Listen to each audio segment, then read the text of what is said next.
शांति। ओम शांति। हम परमात्मा के बारे में सुन रहे थे, रचयिता के बारे में, है ना। ഓം ശാന്തി. നമ്മൾ പരമാത്മാവിനെ കുറിച്ച്, രചയിതാവിനെ കുറിച്ചാണ് കേട്ടുകൊണ്ടിരിക്കുന്നത്. वो सर्वश्रेष्ठ है, सर्वोच्च है, सर्वमान्य है, सर्वज्ञ है और वो सर्वशक्तिवान भी है. സർവശ്രേഷ്ഠനാണ്, സർവമാനനീയനാണ്, സർവോച്ചനാണ്, സർവശക്തിവാനാണ്. ठीक, उनसे बड़ा कोई नहीं, उनसे ऊंचा कोई नहीं, उनसे ज़्यादा शक्तिशाली कोई नहीं. അവനേക്കാൾ വലുതായിട്ട് ആരുമില്ല, അവനേക്കാൾ ഉയർന്നതായിട്ട് ആരുമില്ല, അവനേക്കാൾ ശക്തിശാലിയും ആരുമില്ല.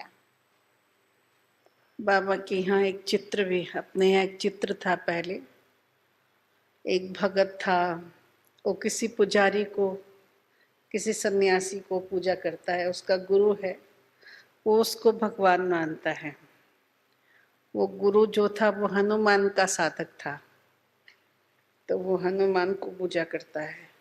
हनुमान जी श्री रामचंद्र जी की पूजा करते हैं और श्री रामचंद्र जी शिव बाबा की पूजा करते हैं. लिंग थाप विधवत करी पूजा, शिव समान प्रिय मोह नहीं दूजा. ऐसा रामचरितमानस में तुलसीदास जी ने लिखा है. क्या कहते हैं श्री रामचंद्र जी कि लिंग थाप एक प्रतीक बना करके मैं उनकी पूजा करता हूँ, क्योंकि शिव के समान प्रिय मुझे और कोई नहीं है. क्योंकि शिव ज्योति बिंदु हैं तो उनकी पूजा कैसे होगी, तो उन्होंने उसको एक आकृति दे दिया जिसको शिवलिंग बोला. तो सर्वश्रेष्ठ सर्वोच्च कौन हुए? शिव बाबा. ഒരു ചിത്രം ഉണ്ടാക്കുന്നുണ്ട് ഭഗവാനെ പൂജിക്കുന്നതിനെ കുറിച്ച്. ഒരു ഭക്തൻ ഉണ്ടായിരുന്നു, അയാളുടെ ഗുരുവിനെ പൂജിക്കും. ഗുരു ആരുടെ ഭക്തനായിരുന്നു? ഹനുമാന്റെ ഭക്തനായിരുന്നു. അപ്പൊ ഹനുമാനെ പൂജിക്കും ഗുരു. ഹനുമാൻ ആരുടെ ഭക്തനായിരുന്നു? ശ്രീരാമചന്ദ്രന്റെ ഭക്തനായിരുന്നു. ശ്രീരാമൻ ആരെ പൂജിക്കും? ശിവനെ പൂജിക്കും. രാമചരിതമാനസിൽ പറയുന്നുണ്ട്, ശിവനേക്കാൾ വലുതായിട്ട് ആരുമില്ല, പക്ഷെ ശിവനൊരു പ്രകാശ ബിന്ദുവാണ്, അതുകൊണ്ട് ശിവലിംഗ രൂപത്തിൽ ഉണ്ടാക്കി വെച്ച് പൂജിക്കും. അപ്പൊ ഏറ്റവും സർവോച്ചനായവൻ ആരാണ്? ശിവൻ മാത്രമാണ്. ठीक है, तो ये हो गया बाबा की क्वालिफिकेशंस. फिर बाबा ने परिचय में 8 बातें बताई है अपनी, है ना. क्या है ये 8 बातें? नाम, रूप, गुण, धाम, काल, समय जिसको कहते हैं, संबंध, प्राप्ति और कर्तव्य. ठीक है ना. 8 चीजें बताई. नाम, रूप, गुण, धाम, काल, संबंध, प्राप्ति, कर्तव्य. ക്വാളിഫിക്കേഷൻ കഴിഞ്ഞു. ഇനി ഭഗവാന്റെ 8 കാര്യങ്ങളാണ് പഠിക്കാനുള്ളത്. പേര്, രൂപം, ഗുണം, ധാമം, കർത്തവ്യം, സംബന്ധം, പ്രാപ്തികൾ പറഞ്ഞുകൂടി ഉണ്ടല്ലോ. समय, काल, कौन सा സമയം, समय, കാലം.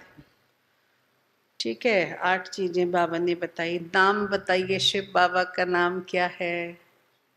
शिव. शिव शब्द का अर्थ है कल्याणकारी, मंगलकारी. പേര് പറഞ്ഞു ശിവൻ. ശിവൻ ആരാണ്? സർവർക്കും മംഗളകാരി, കല്യാണകാരി. उनका नाम उनके माता पिता ने नहीं रखा है, न बुआ ने, न कर्ण मंत्र दे करके किसी ने रखा. उनका नाम निरंतर से, क्या कहें, सदा काल से चला आ रहा है. अनादि अविनाशी काल से शिव. शिव का अर्थ है जो सदा कल्याण करने वाला है, जो सदा मंगलकारी है. ശിവന്റെ ചെവിയിൽ ആരും പേര് വെച്ചതല്ല. ശിവൻ എന്നുള്ള പേര് സദാ ഉള്ളതാണ്. ശിവന്റെ അർത്ഥം തന്നെ എന്താ? സദാ मंगलकारी. ठीक है ना. कोई पूछ सकता है शिव ही क्यों है और कोई नाम क्यों है, क्यों नहीं है? तो इसका आंसर यही है कि सदा काल से शिव बाबा का नाम शिव ही है, जिसका अर्थ है निराकार ज्योति. शंकर जैसा आकृति नहीं है उनको, तो ज्योति बिंदु है, परम ब्रह्म बिंदु. ശിവന്റെ പേര് എന്തിനാ ശിവൻ തന്നെ വെച്ചേ? അങ്ങനെ ഒരു ചോദ്യം ഇല്ല. ശിവന്റെ പേര് സദാ ശിവൻ എന്ന് തന്നെയാണ്. അതിൻ്റെ അർത്ഥം നിരാകാര ജ്യോതിർബിന്ദു. അപ്പൊ ശിവൻ ശങ്കരൻ പോലത്തെ രൂപമൊന്നുമില്ല. ശിവന്റെ പേര് ശിവൻ, നിരാകാരി, ജ്യോതിർബിന്ദു സ്വരൂപം തന്നെ. उनका रूप कैसा है? रूप कैसा है परमात्मा का?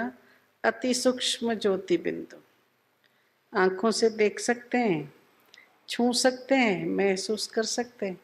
कोई स्थूल कारोबार नहीं, वो सर्वशक्तिमान बहुत सूक्ष्म है, ഭഗവാൻ आंखों से नहीं देखा जा सकता। ഭഗവാന്റെ രൂപം എങ്ങനെയാ? അതിസൂക്ഷ്മമാണ്. നമുക്ക് കൈകൊണ്ട് തൊടാൻ കഴിയില്ല, കണ്ണുകൾ കൊണ്ട് കാണാൻ കഴിയില്ല, അതിന് അനുഭൂതി ചെയ്യാനായിട്ട് പ്രത്യേകിച്ച് കാണാൻ സാധ്യമല്ല.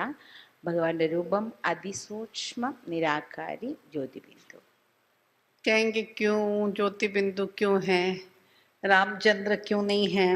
कृष्णचंद्र क्यों नहीं है? स्थूल रूप में क्यों नहीं है? मानव रूप में क्यों नहीं है? कोई और रूप में क्यों नहीं है? परमात्मा का कोई और रूप भी तो हो सकता है, ज्योति बिंदु रूप क्यों है? പരമാത്മാവിന് എന്തുകൊണ്ടാണ് ജ്യോതിർബിന്ദു സ്വരൂപം?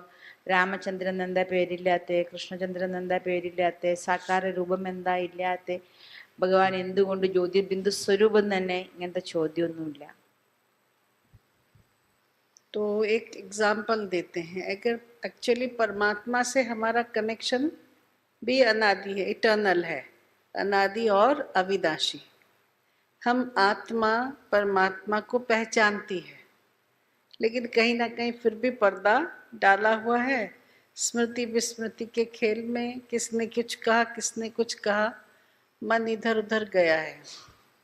लेकिन हम अपनी अंतरात्मा से देखें कि मैं भगवान के कौन से रूप को जानता हूँ। പരമാത്മാവും ആത്മാവുമായിട്ടുള്ള ബന്ധം അനാദിയായിട്ടുള്ളതാണ്. അതിനെ പുതിയതായി ഉണ്ടാക്കാനില്ല. പക്ഷെ എവിടെയോ വെച്ച് ആത്മാപരമാത്മാവിൻ്റെ ഇടയിൽ ഒരു പർദ്ദ, ഒരു കർട്ടൻ വീണുപോയി. പക്ഷേ ഭഗവാന്റെ യഥാർത്ഥ രൂപം ശരിക്കും നമ്മൾ അനാദിയാണ് ആത്മ. നമ്മൾ ഉള്ളിലേക്ക് നോക്കണം, ഞാൻ ഭഗവാന്റെ ഏത് രൂപത്തിനെയാണ് ശരിക്ക് അറിയുന്നത്. किसी धर्म का हो, किसी जाति का हो, किसी देवता को मानने वाला हो, किस विश्व के किसी भी स्थान का रहने वाला हो, समझो एक व्यक्ति को आज एक सुंदर नई कार मिली है। कार बहुत अच्छी स्पीड पे चलने वाली, वो एक्सेलरेटर दबाए जा रहा है। 100, 110, 120, 140, 150 पे गाड़ी चल रही है, और अचानक देखता है कि सामने एक पेड़ जैसा कुछ है या हम्प्स जैसा कुछ है। तो उस समय वो किसको फोन करेगा रक्षा के लिए, सुरक्षा के लिए? ഭഗവാൻ किसको बुलाएगा? ഏത് ധർമ്മത്തിലുള്ളവരാണെങ്കിലും, ഏത് ജാതിയിലുള്ളവരാണെങ്കിലും, ഏത് ദേശത്തിലുള്ളവരാണെങ്കിലും, ഏത് കാലത്തിലുള്ളവരാണെങ്കിലും ആത്മാ ഭഗവാനെ തന്നെയാണ് ഓർമ്മിക്കുന്നത്. ഒരു ഒരാൾ കാറ് കിട്ടിയെന്ന് വിചാരിക്കൂ. ആ കാറ് നല്ല സ്പീഡിൽ പോണ നല്ല കാറാണ്. അത് 100, 110, 120, 150 വരെ പോയിക്കൊണ്ടിരിക്കലേ പെട്ടെന്ന് ഇതൊരു എവിടെ പോയി ഒന്ന് ഇടിച്ചു. അപ്പൊ ആരെ വിളിക്കുക? അവര് ആരെ പെട്ടെന്ന് വിളിക്കുക? बहुत दिल से वो भगवान को बुलाता है और आंखें बंद कर लेता है, भगवान मेरी रक्षा करो। और जब आंखें खोलता है तो देखता है वो सुरक्षित है। वो जो फ्यू सेकंड्स का जो टाइम था, 10, 12, 15 सेकंड का, उस समय उसने भगवान की उपस्थिति को महसूस किया है। कोई आया था और उसने मेरी रक्षा की है ना? ആ സമയത്ത് അവരെന്താ ചെയ്യുക? കണ്ണടച്ചിട്ട് പറയും, ഭഗവാനെ എന്നെ രക്ഷിക്കൂ എന്ന് പറയുമ്പോൾ കണ്ണടക്കുകയും ചെയ്യും. ഏതാനും സെക്കൻഡുകൾ കഴിഞ്ഞ് കണ്ണു തുറക്കുമ്പോൾ ഒന്നും സംഭവിച്ചിട്ടില്ല. അപ്പൊ ആ കുറച്ച് സമയത്ത് അവരെന്താ ചെയ്തേ? ഭഗവാന്റെ സാന്നിധ്യം അനുഭവം ചെയ്തു. बड़े दिल से वो बुलाता है भगवान को, और मतलब उस समय भगवान को महसूस भी करता है कि वो आए और उन्होंने उसकी रक्षा की। अब उसके बाद उससे पूछो कि वो जो भगवान थे उनकी दाढ़ी कितनी लंबी थी, नाक कितना लंबा था, आंखें कितनी बड़ी बड़ी थी, तो वो क्या बताएगा? കുറച്ച് സമയം അവർ അനുഭവം ചെയ്തു, ഭഗവാൻ മുന്നിൽ വന്നു, അവർ രക്ഷിച്ചു എന്ന്. ഒരു അനുഭവം ഉണ്ടായി. പക്ഷേ അതിനുശേഷം അവരോട് ചോദിച്ചു നോക്കൂ, ഭഗവാന്റെ താടിക്ക് എത്ര നീട്ടുണ്ട്, മൂക്ക് എങ്ങനെയായിരുന്നു, കണ്ണുകൾ അത്ര വലുതായിരുന്നു, ചോദിച്ചു നോക്കിയേ, അവർക്ക് മനസ്സിലാവോ?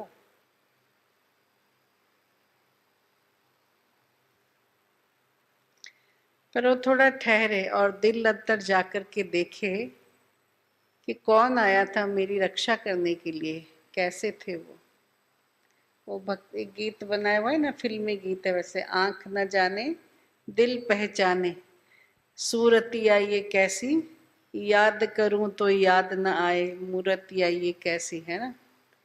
तो ये भगवान का जो स्वरूप है, जिसने आके मेरी रक्षा की। आंख न जाने, आंख कोई उसके आकार को नहीं देखता है, लेकिन दिल पहचाने, दिल ने जान लिया है कि वो आए थे और उन्होंने आके मेरी रक्षा की, ऐसी उनकी मूर्तियाँ है।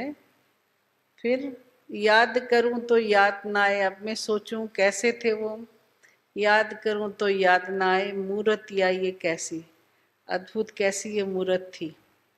तो ऐसे ही परम ज्योति परम पिता परमात्मा शिव बाबा, जिसको मेरी आँख नहीं जानती है लेकिन दिल पहचानता है, और मैं उन्हें महसूस कर सकता हूँ, भले एक्सप्लेन नहीं कर सकता। ഇനി കണ്ണുകൾക്ക് അറിയാൻ പറ്റാത്തത് മനസ്സിനറിയും എന്നാ പറയാ. അപ്പോൾ മനസ്സിലേക്കൊന്ന് ആഴ്ന്നിറങ്ങി നോക്കി നോക്കൂ, ഭഗവാന്റെ ആ രൂപം എങ്ങനെയാണെന്നൊരു സിനിമാ പാട്ടുണ്ട് അത്രേ. കണ്ണുകൾക്ക് മനസ്സിലാക്കാൻ കാണാൻ കഴിയില്ല, ഹൃദയത്തിന് കാണാൻ കഴിയും. ഓർമ്മിക്കാൻ നോക്കിയാൽ ഓർമ്മ വരില്ല, പക്ഷെ ഓർമ്മിച്ച കാര്യത്തിൻ്റെ മൂർത്തിയെ വർണ്ണിക്കാനും സാധിക്കില്ല എന്ന്. അതാണ് നമ്മുടെ ശിവബാബ, ആ നിരാകാരി ബിന്ദു സ്വരൂപം. കാണാൻ സാധ്യമല്ല, പക്ഷേ അനുഭൂതി ചെയ്യാനായിട്ട് സാധിക്കും. पर बाबा ने हमें एक अलग ट्रिक बताई है शिव बाबा के उस रूप को अनुभव करने के लिए। वो क्या है? लाइक फादर लाइक सन, लाइक सन लाइक फादर। बच्चे, तुम आत्मा हो, तुम भी ज्योति बिंदु हो, तुम ये आंख नाक कान नहीं हो। तुम कौन हो? तुम भी एक शाइनिंग स्टार हो, ट्विंकल ट्विंकल लिटिल स्टार हो, है ना। तो जब मैं खुद ये ट्विंकल ट्विंकल करता हुआ लिटिल स्टार हूँ, आत्मा हूँ, तो मेरा बाबा भी मुझे कैसे दिखाई देगा? वैसे ही ट्विंकल ट्विंकल करता हुआ लिटिल स्टार दिखाई देगा। जब तक मैं आत्मा स्वरूप में नहीं टिकता हूँ, तब तक मैं शिव बाबा के इस परम स्वरूप को अनुभव नहीं कर सकता हूँ। तो बाबा के रूप को अनुभव करने के लिए मुझे भी मेरा रूप कैसा मानना पड़ेगा, कैसा अनुभव करना पड़ेगा? ज्योति बिंदु। പിന്നെ ആ ബിന്ദുവിനെ ഓർമ്മിക്കാൻ ബാബ ഒരു ട്രിക്ക് നമ്മളെ പഠിപ്പിച്ചു തരികയാണ്. എങ്ങനെയാണോ കുട്ടികളെ മകനുള്ളത്, അതുപോലെ തന്നെയാണ് അച്ഛൻ. അച്ഛൻ എങ്ങനെയാണോ അതുപോലെയാണ് മകൻ. ആത്മാവിൻ്റെ രൂപം എന്താ? ടിങ്കിൾ ടിങ്കിൾ ലിറ്റിൽ സ്റ്റാർ, കുഞ്ഞു മിന്നുന്ന നക്ഷത്രം. അതുപോലെ തന്നെയാണ് ശിവബാബയും. അപ്പം ശിവബാബയുടെ രൂപം എന്താണ്? അതിസൂക്ഷ്മമായി തിളങ്ങിക്കൊണ്ടിരിക്കുന്ന നക്ഷത്രം. പക്ഷെ സ്വയം ഞാൻ ആത്മനക്ഷത്രം എന്ന് മനസ്സിലാക്കാത്തിടത്തോളം സമയം നമ്മുടെ മനസ്സിൽ ശിവബാബയുടെ ഓർമ്മ നിൽക്കില്ല. फिर उसके बाद है नाम रूप गुण, और नाम रूप के बाद गुण। शिव बाबा का गुण क्या है?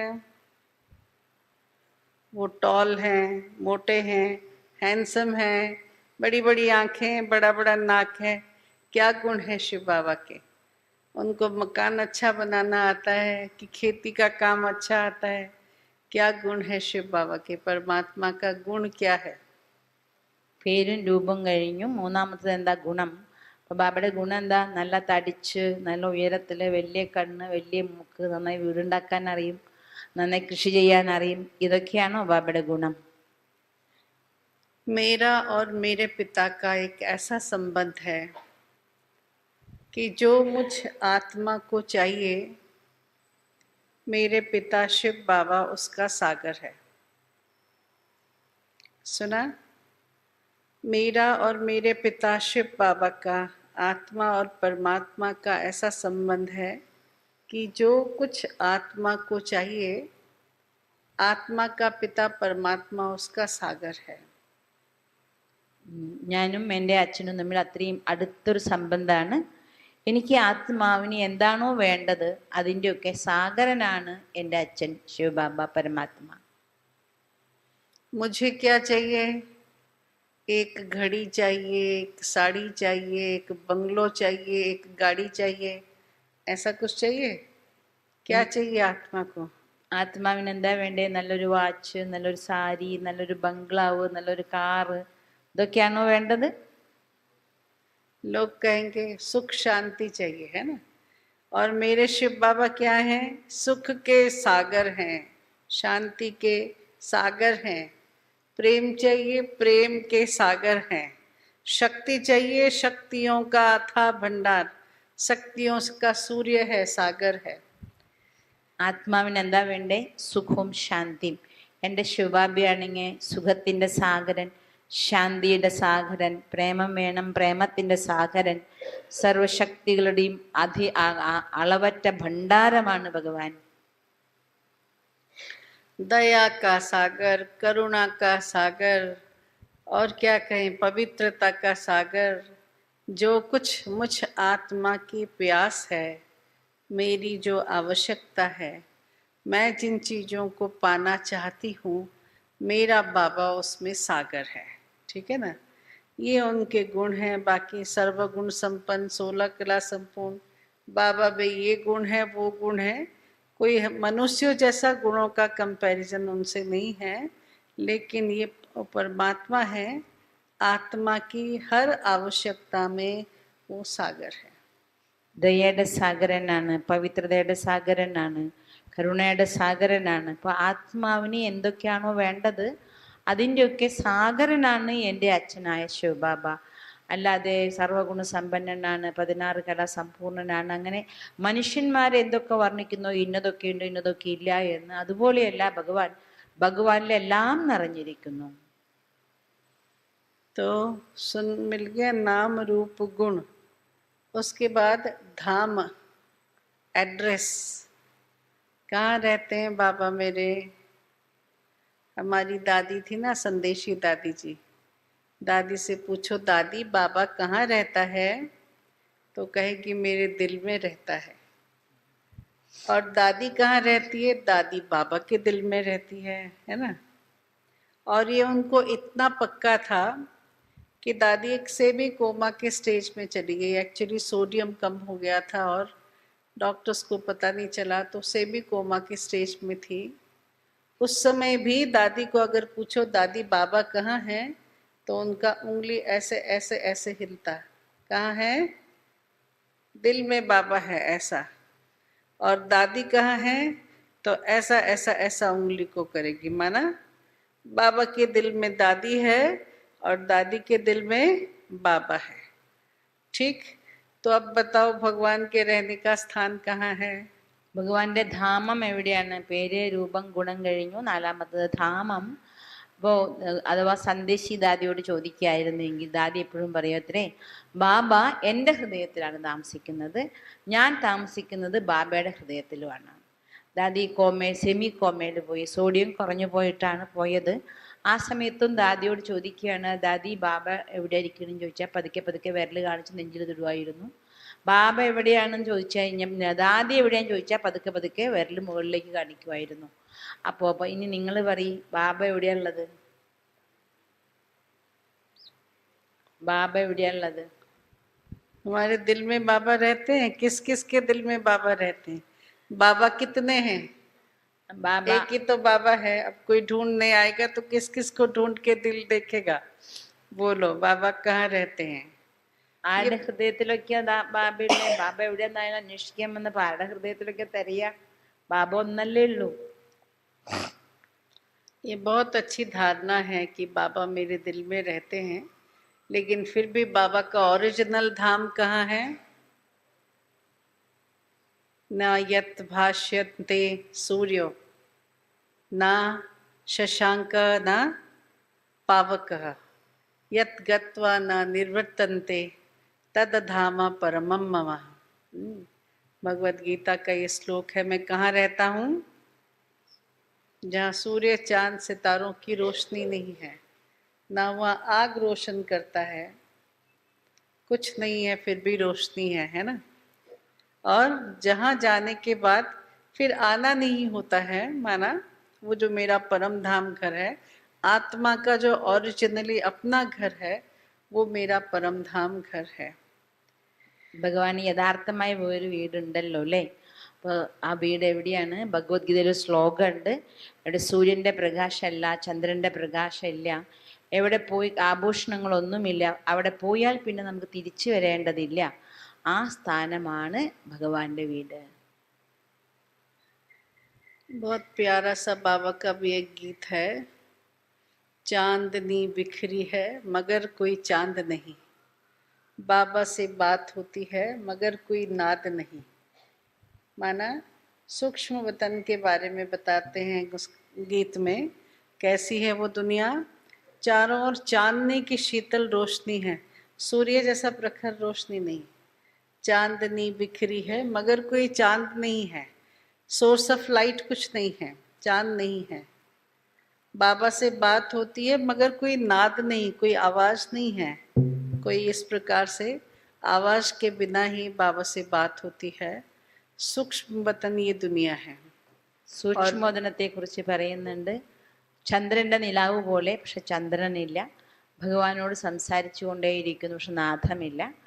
അതായത് അതാണ് സൂക്ഷ്മോദനത്തെ കുറിച്ച് പറയുന്നത്. और परम धाम उससे एक स्टेप और आगे. कैसी दुनिया है वो? लाल प्रकाशमय दुनिया जहाँ सब कुछ स्थिर है. उस परम धाम घर की ऊर्जा बाहर नहीं आती है.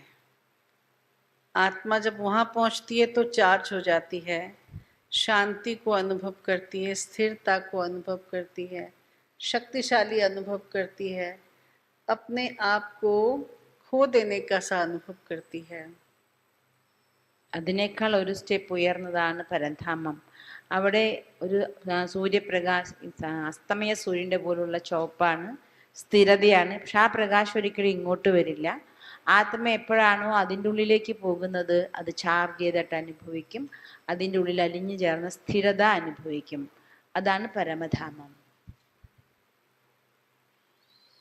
कैसा जाके वहाँ आत्मा महसूस करती है? क्या कहा? आत्मा वहाँ जाने के बाद शांत अनुभव करती है,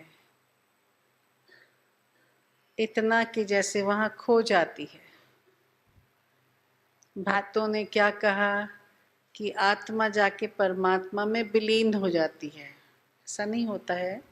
क्या होता है? आत्मा वहाँ जाके लवलीन हो जाती है, बाबा के प्यार में खो जाती है. ആത്മ അവിടെ പോയിട്ട് എന്താ അനുഭവിക്കുക? ആത്മ അവിടെ എത്തിക്കഴിഞ്ഞാൽ സമ്പൂർണ്ണ ശാന്തായി തീരും.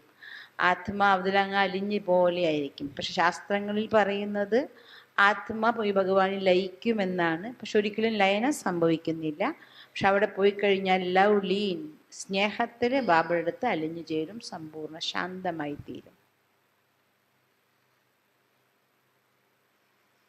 ये क्वांटम फिजिक्स जो है, उसमें जो ब्लैक होल का कॉन्सेप्ट आता है, ब्लैक होल जो पृथ्वी से 36,000 गुना बड़ा है, पता नहीं 36 लाख गुना बड़ा है, और एक बार कुछ वहाँ चला जाए तो वापस नहीं आता है.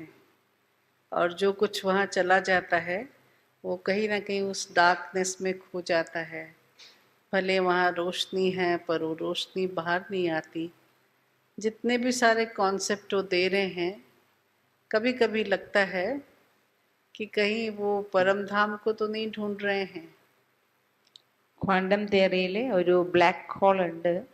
അത് ഭൂമിയേക്കാൾ 36 ലക്ഷം മടങ്ങ് പവറുള്ള ഹോളാണ്. അതിലേക്ക് എന്തെങ്കിലും പെട്ടുപോയി ആ ലൈനിൽ വന്നു കഴിഞ്ഞാൽ അതങ്ങ് അപ്രത്യക്ഷമായി തീരും. അതെവിടെ പോയി എന്ന് വെച്ചാൽ പിന്നെ കാണുപോലുമില്ല.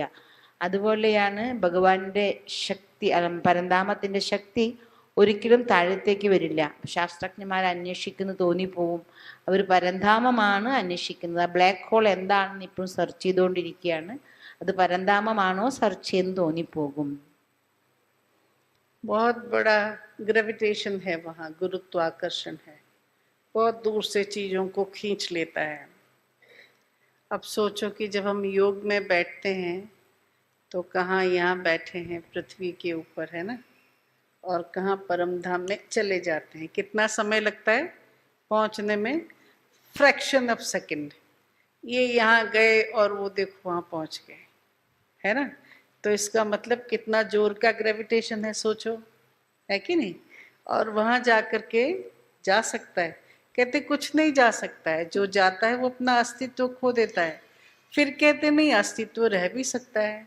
अब सोचो, माना वो कंफ्यूज्ड है। तो इसका मतलब ये परम धाम है, आत्मा जाती है वहाँ, शरीर तो नहीं जा सकता है। इस दुनिया का एटम, प्रोटॉन, न्यूट्रॉन, प्रोटॉन जो भी है वो तो वहाँ नहीं जा सकते हैं। वहाँ कौन जाता है? आत्मा जाती है। आत्मा के लिए मुक्ति धाम है। जितना समय आत्मा परम धाम घर में रहती है, अपने आप को मुक्त अनुभव करती है। कहते जैसे सागर में लहरें होती है, जोर का उछल आता है, फिर उसी पानी में समा जाती है। बाबा ने कहा आत्मा परमात्मा में समाती नहीं है, लेकिन उस घर में जाकर के वो ऐसे परमात्मा के लव में लवलीन होकर के रहती है। उसे कुछ स्मृति नहीं रहता है उस समय का, कोई टाइम डायमेंशन काम नहीं करता है वहाँ पे, ठीक है। और फिर वहाँ से आत्मा जब वापस आती है, यहाँ आकर के शरीर धारण करती है, कर्तव्य करती है। ഈ ബ്ലാക്ക് ഹോളിൻ്റെ ഗ്രാവിറ്റേഷൻ എത്ര ശക്തമാണെന്നാണ് പറയുന്നത്. അതിൻ്റെ ആ ലൈനിൽ എന്ത് വരുന്നോ അതങ്ങനെ തന്നെ അതിൻ്റെ ഉള്ളിൽ അബ്സോർബ് ആവും, പിന്നെ അത് പുറം ലോകത്തിൽ കാണുകയില്ല. നിങ്ങൾ ആലോചിച്ച് നോക്കിയാൽ നമ്മൾ യോഗ ചെയ്യുമ്പോഴെന്താ ചെയ്യുന്നത്? ഈ ഭൂമിയുടെ ഇവിടെ ശരീരത്തിൽ ഇരിക്കുകയാണ്, ഒറ്റ ഫ്രാക്ഷൻ ഓഫ് സെക്കൻഡ് കൊണ്ട് പരന്താമത്തിൽ നമ്മൾ എത്തിച്ചേരുന്നു. പരന്താമത്തിൽ ബാബയുടെ അടുത്ത് അങ്ങ് അലിഞ്ഞ് ചേരുകയാണ്. പിന്നെ അവിടെ നിന്ന് ഇങ്ങോട്ടേക്ക് അവിടെ ചേർന്ന് കഴിയുമ്പോൾ ശരീരം ഇവിടെയാണ്, പക്ഷെ നമ്മൾ ഫുൾ അവിടെ ലവ് ലീനായി തീരുകയാണ്. അപ്പോൾ ബ്ലാക്ക് ഹോളിൽ പറയുന്നത് അത്രയും വലിയ ഗ്രാവിറ്റേഷൻ ബാബയുടെ പരന്താമത്തിനും ഉണ്ട്. അവരന്വേഷിക്കുന്നത് ഈ പരന്താമത്തിനെയാണോ എന്ന് തോന്നിപ്പോകും. നമ്മളും അതെ, ഇവിടുന്ന് ആത്മാ ഒരു ഫ്രാക്ഷൻ ഓഫ് സെക്കൻഡ് കൊണ്ട് ഈ ശരീരത്തിൽ നിന്ന് പറന്ന് പരന്താമത്തിലെത്തിച്ചേർന്നതിന് ശേഷം അതിൽ ബാബയിൽ അലിഞ്ഞ പോലെ സ്നേഹത്തിൽ അലിയും. പറയുമല്ലോ, കടലിൽ അലകൾ പൊന്തി വരും, അത് കഴിഞ്ഞാൽ കുറച്ച് കഴിയുമ്പോൾ അത് അലകൾ അതിൽ അലിഞ്ഞു ചേരും. അതുപോലെ ഭഗവാനിൽ നമ്മൾ ആത്മ അവിടെ പോയി അലിയുന്നില്ല, പക്ഷെ ബാബയുടെ സ്നേഹത്തിൽ പരന്താമത്തിലേക്ക് അങ്ങ് പോയി കഴിയുമ്പോൾ സമയം കാലം യാതൊന്നും അറിയാതെ അതിലങ്ങ് അത്ര ആനന്ദത്തിൽ അലിഞ്ഞിരിക്കും. അതിനുശേഷം ഒരു സെക്കൻഡിൽ വീണ്ടും ഈ ഭൂമിയിലേക്ക് ഇറങ്ങി വരും. ഇതാണ് നമ്മൾ ബാബയുമായിട്ടുള്ള സമാഗമം, പരന്ധാമത്തിലുള്ള യാത്ര. कहीं और लिखा है शून्य शून्य महाशून्य, शून्य मध्य निरामया, निरामया मध्य ज्योति, सह ज्योति भगवान। ये शून्य है, आकाश तत्व है, ठीक है ना। और उस आकाश तत्व में एक महाशून्य है पोलार, लेकिन महापोलार है, जहाँ पे कोई हलचल काम नहीं करता है। वो भी कहते हैं ना, जैसे जैसे ऊपर स्पेस में जाओ तो स्थिरता आ जाती है, जहाँ ग्रेविटेशन यहाँ का नहीं वहाँ का नहीं, आत्मा ऐसे वहाँ खड़ी है। तो वो शून्य महाशून्य है, जहाँ का अपना ग्रेविटेशन है, अपनी तरह की दुनिया है। शून्य मध्य निरामया, वो जो निरामया स्थान है, निर्वाण धाम, शांति धाम, परम धाम, बाबा ने मुक्ति धाम, जो जो अलग अलग नाम दिया है, sweet silence home, incorporeal world, Brahmalok, वो जो परम धाम है, ब्रह्मलोक है, वो हम आत्माओं का घर है। निरामय मध्य ज्योति, वहाँ पे एक ज्योति रहते हैं। सह ज्योति भगवान, वही ज्योति भगवान है। माना शिव बाबा का धाम कहाँ है? वही परम धाम, निर्वाण धाम, शांति धाम, जो इस दुनिया से, इस शून्य से महाशून्य में है, परम धाम घर में है। പറയുന്നുണ്ട് ശാസ്ത്രങ്ങളിൽ, അതായത് ശൂന്യ ശൂന്യ മഹാശൂന്യം, ആ മഹാശൂന്യത്തിൻ്റെ നടുവിൽ നിരാമയനായ ലോകം, അവിടെ ഒരു ജ്യോതിയുണ്ട്. ആ ജ്യോതി പ്രകാശിച്ചുകൊണ്ടിരിക്കുന്നുണ്ട്. ആ ജ്യോതിയാണ് ഈശ്വരൻ. അതായത് ഈ ലോകത്തുനിന്ന് ശൂന്യം, പോളാറിൻ്റെ ഏറ്റവും അങ്ങ് അറ്റം പോയതിന് ശേഷം മഹാശൂന്യം, അത് പരന്ധാമം, പരന്ധാമത്തിൻ്റെ മധ്യേ ശിവബാബ, അതിന് മഹാജ്യോതി എന്ന് പറയുന്നത് അതാണ് ശിവബാബ. അവിടെയാണ് ബാബയുടെ സ്ഥാനം. അതിനെ പരന്ധാമം, നിരാകാരി ലോകം, മുക്തി ലോകം, അങ്ങനെ പല പല പേരുകളിൽ അറിയപ്പെടുന്നു. പക്ഷെ ആ തേജോമയമായിരിക്കുന്ന ലോകം, അതാണ് ശിവബാബയുടെ വീട്. वो सोचते हैं कि कभी ऐसा भी हो सकता है कि पूरा पृथ्वी उस ब्लैक होल में चला जाए, हमारा अस्तित्व ही खत्म हो जाए। एक्चुअली आत्मा ने ऐसा साक्षात्कार किया होगा। कैसे? जब आत्मा घर चली जाती है तो उसको पृथ्वी नहीं दिखाई देता है, विनाश हो गया, सब कुछ विनाश के प्रोसेस को देखते हुए आत्मा जाएगी ना, तो आत्मा सोचती है कि शायद पृथ्वी भी विनाश हो जाएगा। लेकिन बाबा ने कहा, man proposes, God only dispossess.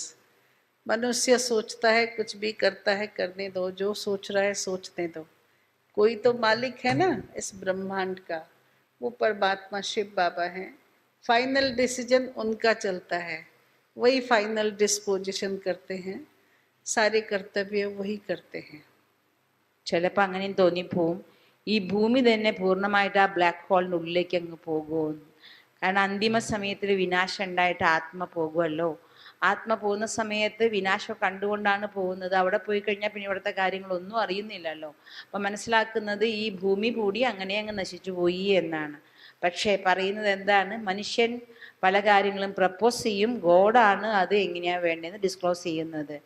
അതായത് മനുഷ്യൻ ആർക്ക് എന്ത് വേണമെങ്കിൽ ചെയ്യട്ടെ, പക്ഷെ ഈ ബ്രഹ്മാണ്ടം അതിനൊരു അധികാരിയുണ്ട്, അതാണ് ഈശ്വരൻ. ഈശ്വരന് വേണ്ട കാര്യം ചെയ്തിരിക്കും. ठीक है, परम धाम घर पता चला। हमारे लिए वहाँ जाना बहुत सहज है, बैठे बैठे हम वहाँ पहुँच सकते हैं। रास्ते में हमें कहीं भटकना नहीं पड़ता है। वो कहते हैं सूर्य है, गैलेक्सी है, वैसे हजारों गैलेक्सी है। पूरा एक गैलेक्सी जो है ना, आकाश गंगा, उसमें कितने सारे सोलर सिस्टम हैं। ऐसे ऐसे बहुत बड़े बड़े सूर्य हैं, उनके बहुत बड़े बड़े पृथ्वी हैं, बहुत बहुत सारे ग्रह उपग्रह हैं। बाबा कहते हैं ये पृथ्वी लोक में ही मनुष्य लोक है, जहाँ ड्रामा का पार्ट चल रहा है। यही रंगमंच है, और कहीं रंगमंच नहीं है। വീട് എവിടെയാന്ന് മനസ്സിലായോ?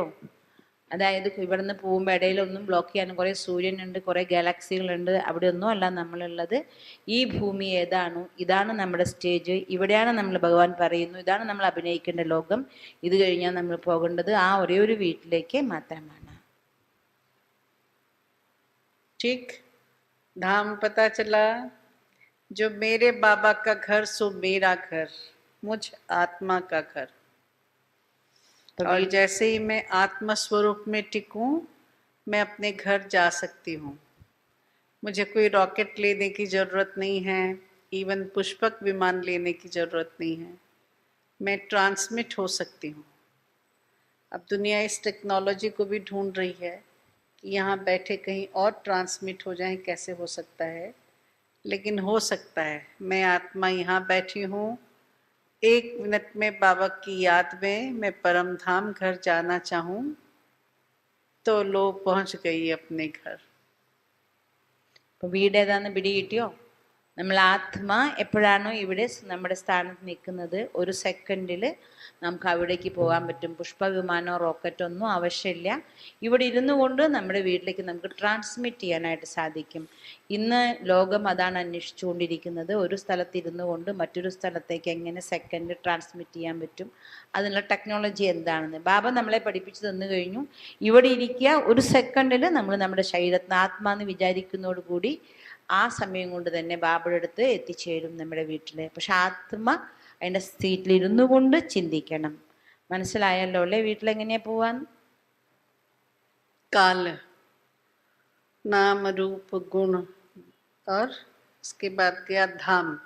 अब है काल, कौन से समय में भगवान का अवतरण होता है। आजकल डेट ऑफ बर्थ का जमाना है ना, AI एस्ट्रोलॉजर है, उसको अपना डेट ऑफ बर्थ दे दो, वो आपको आपके बारे में बताएगा। तो डेट ऑफ बर्थ का बहुत इम्पोर्टेंस है। तो वैसे ही परमात्मा का डेट ऑफ बर्थ क्या है, वो कब धरती पे आते हैं। ഇനിയിപ്പോൾ നമ്മൾ അറിയേണ്ടത് കാലം. നാമം രൂപം ദേശം ധാമം കഴിഞ്ഞു. ഇനി അറിയേണ്ടത് കാലം. ഇപ്പോൾ കാലത്തിൻ്റെ, അതായത് AI നമ്മൾ ഡേറ്റ് ഓഫ് ബർത്തിൻ്റെ കാലഘട്ടമല്ലേ. AI നമ്മൾ ഡേറ്റ് ഓഫ് ബർത്ത് കൊടുത്താൽ അത് പെട്ടെന്ന് തന്നെ നമ്മളെക്കുറിച്ച് എല്ലാം പറഞ്ഞു തരും. ഇതുപോലെ ഭഗവാന്റെ ഡേറ്റ് ഓഫ് ബർത്ത് എപ്പോഴാണ്? कौन से समय पे धरती पे आते हैं? भगवत गीता में कहा, प्रॉमिस किया, क्या कहा? यदा यदा ही धर्मस्य ग्लानिर्भवति भारत अभ्युत्थानम् अधर्मस्य तदात्मनं सृजाम्यहम् परित्राणाय साधूनां विनाशाय च दुष्कृतं धर्म संस्थापनार्थाय संभवामि युगे युगे। ये हर युग में नहीं आते हैं शिव बाबा, उन्होंने वो मिस्टेक कर दिया कि भगवान हर युग में आए हैं, नहीं। युगों युगों का जो संगम युग, संधि युग है, उसका पूरा नाम क्या है? कल्याणकारी पुरुषोत्तम संगम युग। वैसे तो सत्य त्रेता का भी संगम होगा, त्रेता द्वापर का भी, द्वापर कलयुग का भी संगम होगा, लेकिन तब शिव बाबा नहीं आते हैं। कब आते हैं? जब युग का परिवर्तन करना होगा, जब धर्मग्लानि हो चुकी होगी और धर्मग्लानि से निकाल करके मनुष्य आत्माओं का कल्याण करना है। परित्राणाय साधूनां विनाशाय च दुष्कृतम् धर्म संस्थापनार्थाय संभवामि युगे युगे। सत्य धर्म की स्थापना करने का जो समय होगा, कल्याणकारी पुरुषोत्तम संगम युग, तब मेरा इस धरती पर आना होता है। ശുഭാബ് എപ്പോഴാണ് ഭൂമിയിൽ വരിക? കേട്ടല്ലോ അല്ലേ? ഇത് കേട്ടില്ലേ? നിങ്ങൾ ശ്ലോകനൊക്കെ കേട്ടില്ലേ? അതായത് എല്ലാ എല്ലാ യുഗേ വരൂല. അതാണ് അവർക്ക് പറ്റിയ തെറ്റ്. എന്താണ് സംഭവിക്കുന്നത്? 2 യുഗങ്ങൾ എപ്പോ ധർമ്മം അതിൻ്റെ പൂർണ്ണഗ്ലാനി സംഭവിച്ച് ഈ ലോകം നശിക്കേണ്ട അവസ്ഥ എത്തുന്നു, ആ സമയത്ത് ഈ സംഗമയുഗം വരുമ്പോഴാണ് ബാബ വരുന്നത്. ധർമ്മം സ്ഥാപിക്കാനും അധർമ്മം നശിപ്പിക്കാനും വേണ്ടി ശിവബാബ ഈ ഭൂമിയിലേക്ക് ആഗതനാകും. ठीक, अगर भगवान वो महाभारत वाले समय पे आए होते तो क्या उससे सब धर्म की स्थापना हुई? द्वापर युग में अगर भगवान आए थे, आके महाभारत युद्ध कराया था, उसका परिणाम क्या हुआ? रिजल्ट क्या निकला? क्या सत्य धर्म की स्थापना हुई कि और ज्यादा अधर्म बढ़ गया? क्या हुआ? ദ്വാപര യുഗത്തിൽ മഹാഭാരത യുദ്ധത്തിൽ ഭഗവാൻ വന്ന്, അഥവാ ഭഗവാൻ വന്നിട്ട് ധർമ്മം സ്ഥാപിച്ചിരുന്നെങ്കിൽ അത് കഴിഞ്ഞു വരുന്ന യുഗം ഏതാണ്? കലിയുഗം. ആ സമയത്ത് ഭഗവാൻ വന്നിട്ടുണ്ടായിരുന്നോ? ധർമ്മം സ്ഥാപിച്ചിട്ടുണ്ടായിരുന്നോ? ഉണ്ടായിരുന്നെങ്കിൽ അതിന്റെ പരിണിത ഫലം എങ്ങനെയാകുമായിരുന്നു? क्या एंड रिजल्ट क्या हुआ? सारे कौरव मर गए।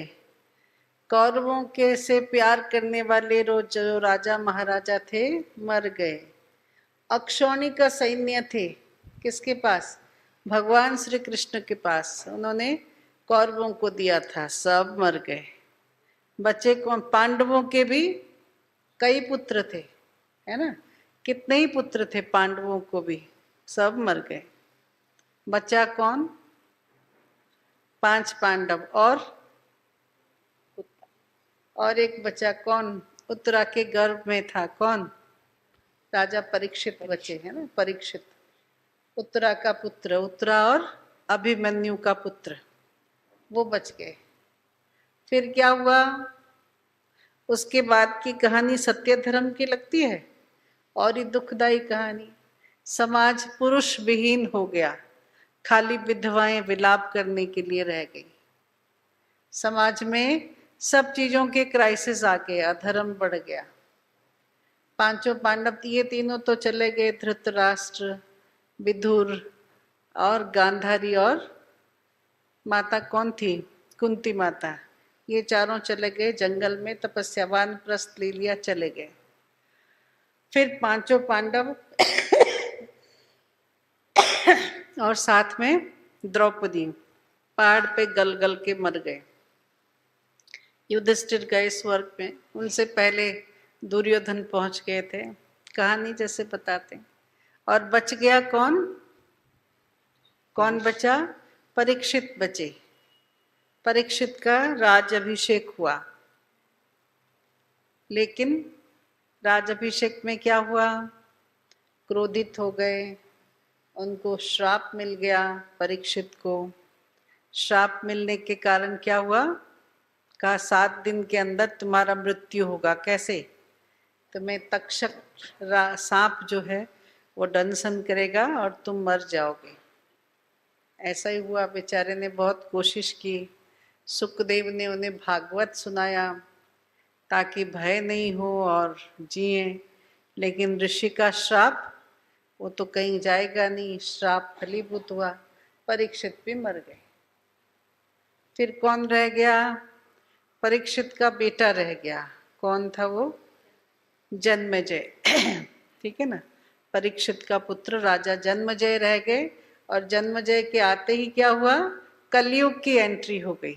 नल और दमयंती के साथ कौन आ गया? कलयुग आ गया।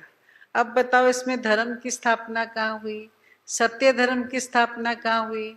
समाज में अच्छाई कहाँ आया? हुआ कुछ? भगवान आए, इतना बड़ा महाभारत युद्ध हुआ, एंड रिजल्ट कुछ भी नहीं, और ये माइनस हो गया है ना। तो इसका मतलब है कुछ तो कहीं गड़बड़ी है। भगवान के प्रॉमिस का क्या हुआ? परित्राणाय साधुनाम विनाशाय च दुष्कृतम, कहाँ क्या हुआ उनके प्रॉमिस का? तो इसका मतलब है थोड़ा सा कैलकुलेशन मिस्टेक। बाबा ने हमें वो कैलकुलेशन ठीक करके बताया। മഹാഭാരത യുദ്ധം കഴിഞ്ഞിട്ട് എന്താ സംഭവിച്ചേ? കൗരവന്മാരും മരിച്ചു, കൗരവന്മാരെ സഹായിച്ച രാജാക്കന്മാരും മരിച്ചു, ഭഗവാന്റെ സൈന്യം തന്നെ അവരുടെ നാരായണ സൈന്യം ഉണ്ടായിരുന്നു, അതും നശിച്ചു, അക്ഷൗണി സൈന്യം നശിച്ചു, എല്ലാവരും നശിച്ചു. കേവലം പഞ്ചപാണ്ഡവർ മാത്രം ശേഷിച്ചു. പിന്നെ ഒരാൾ കൂടി ഉണ്ടായിരുന്നു, അഭിമന്യുവിൻ്റെയും ഉത്തരേടിയും മകനായിരിക്കുന്ന പരീക്ഷിത്ത് രാജകുമാരൻ. പിന്നെ ബാക്കി ഗാന്ധാരി, അതുപോലെ കുന്തി, എല്ലാ രാജാക്കവും രാജാമാതാവും ഒക്കെ തപസ്സിന് പോയി. പഞ്ചപാണ്ഡവരും ഉരുകി മരിച്ചു, അവരും മരിച്ചു, മോക്ഷത്തിലേക്ക് പോയി. പറയുന്നത് ദുര്യോധനൻ ആദ്യം സ്വർഗത്തിൽ പോയി അത്രേ. പിന്നെയാണ് ആരാണ് മൂത്തപുത്രനായ യുധിഷ്ഠിരൻ പിന്നെയാണ് സ്വർഗത്തിലെത്തിയത്. അത് കഴിഞ്ഞ് എല്ലാവരും പോയി കഴിഞ്ഞു. നാട്ടിൽ മുഴുവൻ പുരുഷന്മാരാരുമില്ല, വിലപിക്കുന്ന സ്ത്രീകൾ മാത്രം, ദുഃഖം നിറഞ്ഞ ലോകം. ആ സമയത്താണ് പരീക്ഷിത്ത് മഹാരാജാവിന് അഭിഷേകവും നടത്തി. അത് കഴിഞ്ഞ് ശാപവും കിട്ടി. ശാപം കിട്ടിയപ്പോഴും മുനി എന്താ പറഞ്ഞത്? 7 ദിവസത്തിനുള്ളിൽ നിനക്ക് പാമ്പിന്റെ കടിയേറ്റ് മരിക്കണം, തക്ഷകദംശനേൽക്കണം. ആ സമയത്താണ് അദ്ദേഹത്തിന്റെ ദുഃഖമില്ലാതെ രക്ഷപ്പെടാൻ വേണ്ടിയിട്ട് സുഖദേവ് വന്ന് മഹാഭാഗവതം കേൾപ്പിച്ചു. പക്ഷേ മുനിയുടെ ശാപം ശക്തമായിരുന്നു. അതിലൂടെ പരീക്ഷിത്ത് മഹാരാജാവ് മരിക്കേണ്ടി വന്നു. അദ്ദേഹത്തിന്റെ പുത്രനാണ് ജനമേജയൻ. ജനമേജയനിലൂടെ പിന്നെ വന്നത് കലിയുഗാണ്. നളനും ദമയന്തിയും, അതിൻ്റെ ഒപ്പം തന്നെ കലിയും പ്രവേശിച്ചു. അപ്പോൾ ഭഗവാൻ വന്ന് ഈ സന്യാസിമാരെ രക്ഷിക്കാനും ഈ ദുഷ്ടകർമ്മം ചെയ്യുന്നത് നശിപ്പിക്കാനും വേണ്ടി മഹാഭാരത യുദ്ധം ചെയ്തു. എന്നിട്ടും എന്താ സംഭവിച്ചേ? ഒന്നും റിസൾട്ട് ഉണ്ടായില്ല, 0 മാത്രം. അപ്പൊ തീർച്ചയായിട്ടും കാൽക്കുലേഷനിൽ എന്തോ ഒരു തെറ്റ് പറ്റിയിട്ടുണ്ട്. ഈ പറഞ്ഞ കാര്യങ്ങളെല്ലാം നടന്നു എന്ന് പറഞ്ഞിട്ടും അന്തിമ റിസൾട്ട് ദുഃഖം തന്നെയാണ്. അപ്പൊ കണക്ക് കൂട്ടലിൽ എവിടെയോ എന്തോ ഒരു അബദ്ധം വന്നിട്ടുണ്ട്. अब ये कैलकुलेशन मिस्टेक की कोई चित्र बाबा के पथ प्रदर्शनी में है? कौन सा चित्र है बताइए, जहाँ बताया है ये कैलकुलेशन मिस्टेक है? इसमें കാൽക്കുലേഷൻ മിസ്റ്റേക്ക് കാണിക്കുന്ന എക്സിബിഷൻ സെറ്റിൽ അങ്ങനത്തെ ഒരു ചിത്രം ഉണ്ട് അത്രേ. എവിടെയാ അത് പറഞ്ഞിരിക്കണമെന്ന് നിങ്ങൾക്ക് പറയാൻ പറ്റുമോ? पथ प्रदर्शनी की किताब देखिए अपनी, जो बाबा की पथ प्रदर्शनी का किताब है, उसका जो लास्ट पेज है, लास्ट पेज के अंदर का जो पेज है, उसमें वो चित्र है. क्या चित्र है? എക്സിബിഷൻ ബുക്കിന്റെ ലാസ്റ്റ് പേജിന്റെ 2 ചട്ടയുടെ അപ്പുറം വരണ്ട, അതിലാണ് ആ ചിത്രം വരുന്നത്. എന്താ ചിത്രം എന്നാലോചിച്ച് നോക്കിയേ. लास्ट में तो दैवी गुणों का गुलदस्ता है, लेकिन उससे पहले अंदर साइड में जो चित्र है बताइए, उसमें नाव है. बताइए क्या चित्र है? याद आया? आप तो मौन में है, नहीं बोल सकते.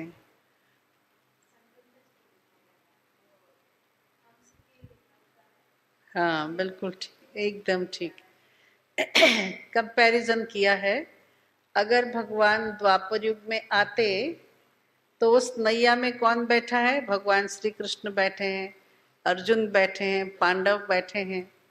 पांडवों को भगवान से प्रीत बुद्धि और कुछ भी आत्माएं बैठे हैं, लेकिन वो नाव कहाँ गया? द्वापर से निकल के कहाँ चला गया? और ही कलयुग में चला गया. लेकिन एक नाव और दिखाया है। क्या दिखाया है? बड़ा नाव जिसमें ब्रह्मा बाबा बैठे हैं। ब्रह्मा बाबा की भ्रुकुटी में कौन है? शिव बाबा हैं। नाव में कौन बैठे हैं? सब ब्रह्मा कुमार कुमारियां बैठे हैं, श्वेत वस्त्रधारी संगम युगी ब्राह्मण आत्माएं। और वो नाव कहाँ जा रहा है? कलयुग को छोड़कर। हमारा लंगर कलयुग से उठ गया है। कहाँ जा रहा है? सतयुग की ओर। तो यही एक्चुअल संगम युग है। यही समय है परमात्मा का इस धरा पृष्ठ पर अवतरित होने का समय। ആ ചിത്രത്തിന്റെ ഞാൻ പുസ്തകം എടുത്ത് വീട്ടിൽ പോയി എല്ലാവരും നോക്കിക്കോളൂ. ആ ഗുൽദസ്തയില് ദിവ്യഗുണങ്ങളുടെ ചിത്രം കഴിഞ്ഞ് അതിന് മുന്നിലുള്ള പേജിൽ കാണാൻ പറ്റും. നമ്മളൊരു നൗകയില് വഞ്ചിയില് ബ്രഹ്മബാബയുണ്ട്, ബ്രഹ്മബാബയുടെ ഭ്രൂമതിൽ ശിവബാബയുണ്ട്, നമ്മൾ ബ്രാഹ്മണരിയ്ക്കുന്നുണ്ട്. നമ്മൾ ഈ കലിയുഗത്ത് നമ്മുടെ നങ്കൂരം പറിച്ച് സത്യയുഗത്തിലേക്ക് പോവാണ്. അതിലങ്ങനെയാണെങ്കിൽ എന്താ വേണ്ടേ? ശ്രീകൃഷ്ണനും പാണ്ഡവരും അവരൊക്കെയാണ് കാണിക്കേണ്ടത്. പക്ഷേ അത് കാണിക്കുന്നത് എങ്ങനെയാണ്? ബ്രഹ്മബാബയുണ്ട്, ബ്രഹ്മബാബയുടെ ഭൃഗുടിയിൽ ശിവബാബയുണ്ട്, നമ്മൾ ബ്രാഹ്മണരുണ്ട്. അത് കലിയുഗത്തിൽ നിന്ന് നമ്മുടെ നങ്കൂരം പറിച്ചുകൊണ്ട് സത്യത്തിലേക്ക് പോകുകയാണ്. ज्ञान की ये जो भी बातें हैं बाबा ने, देखो सब बातें बाबा ने हमें बताया हुआ है ना, इनटू ब्रैकेट रचयिता। और उसकी रचना में जो जो हम बातें कर रहे हैं, अभी तो शिव बाबा पे बात चल रही है, नाम रूप गुण कर्तव्य का सब चित्र है कि नहीं, जिसमें सारा सब कुछ बाबा ने स्पष्ट करके हमें बताया है। और ये भी चित्र है संगम युग का, कौन से समय पे भगवान आते हैं। और खाली ഭഗവാന്റെ ചിത്ര നമ്മുടെ സംഗമയുഗത്തിലെ ബാബ എല്ലാ ചിത്രങ്ങളും കാണിക്കുന്നുണ്ട്. രചയിതാവിൻ്റെയും രചനയുടെയും എല്ലാ ചിത്രസഹിതം തന്നെയാണ് നമ്മളെ പഠിപ്പിച്ചു തരുന്നത്. ഇപ്പം ഇതിൽ രാമം, രൂപം, ദേശം, കാലം, സമയം, സമയത്തെക്കുറിച്ചാണ് സമയം സംഗമയുഗം, അതും നമുക്ക് പറഞ്ഞു തന്നു. सुना, खाली भगवत गीता में लिखा है ऐसा नहीं, बाकी भी बहुत सारे धर्म शास्त्रों में ये बातें आती है।